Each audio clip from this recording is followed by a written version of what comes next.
Iran Israel जंग में सबकी नजर नेतन्याहू पर टिकी है। ईरान के 200 मिसाइल अटैक का इजराइल कब और कैसे बदला लेगा, इसके लिए नेतन्याहू प्लान बना रहे हैं। मगर उससे पहले ही ईरान ने खेल कर दिया है। ईरान ने ऐसा खेल रचा है जिससे कई देशों में खलबली मच गई है। यही वजह है कि ईरान पर हमला ना हो, इसके लिए कई देश अमेरिका के सामने त्राहिमाम करने लगे हैं। दरअसल ईरान ने साफ साफ कह दिया है कि अगर उसके तेल ठिकानों पर हमला हुआ तो खाड़ी देश के तेल ठिकाने भी सेफ नहीं रहेंगे। यही वजह है कि ईरान से बदला लेने में इजराइल को काफी मशक्कत करनी पड़ रही है।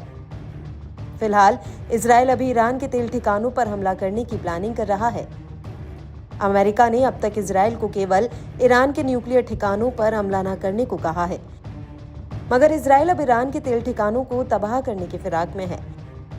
ईरान इससे पूरी तरह अवगत है, इसलिए उसने खुद को बचाने के लिए तेल के खेल से अपने पड़ोसी देशों को एक तरह से डराया है। ईरान के खिलाफ इजराइल के संभावित अटैक को देखते हुए खाड़ी देशों के कान खड़े हो गए हैं।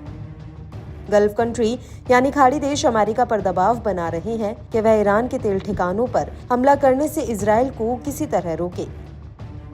खाड़ी देशों को डर है कि अगर इजराइल और ईरान के बीच जंग बढ़ी तो ईरान समर्थित गुट उनके तेल ठिकानों पर भी हमला कर सकते हैं। समाचार एजेंसी रॉयटर्स के मुताबिक सऊदी अरब, संयुक्त अरब अमीरात और कतर समेत खाड़ी देश खुद को जंग में फंसने से बचाने की कोशिश कर रहे हैं। उन्होंने अमेरिका को साफ कह दिया है कि वे इजराइल को ईरान पर हमला करने के लिए अपने एयर स्पेस यानी हवाई क्षेत्र का इस्तेमाल नहीं करने देंगे। दरअसल पिछले हफ्ते हुए मिसाइल हमले के बाद इजराइल ने ईरान को सबक सिखाने की कसम खाई है। वहीं ईरान का कहना है कि अगर उस पर कोई हमला हुआ तो उसका जवाब उसे तबाह करके दिया जाएगा। इससे आशंका जताई जा रही है कि इस इलाके में बड़ी जंग छिड़ सकती है, जिसमें खाड़ी देशों के अलावा अमेरिका भी घिसट सकता है।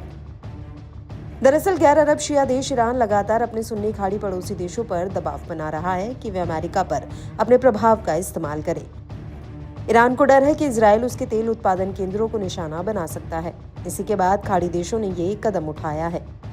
इस हफ्ते हुई बैठकों के दौरान ईरान ने सऊदी अरब को आगाह किया कि अगर इजराइल को किसी भी तरह की मदद दी गई तो वह खाड़ी देश के तेल फैसिलिटी की सुरक्षा की गारंटी नहीं दे सकता। ये जानकारी ईरानी अधिकारी और एक ईरानी राजनयिक के हवाले से दी गई है।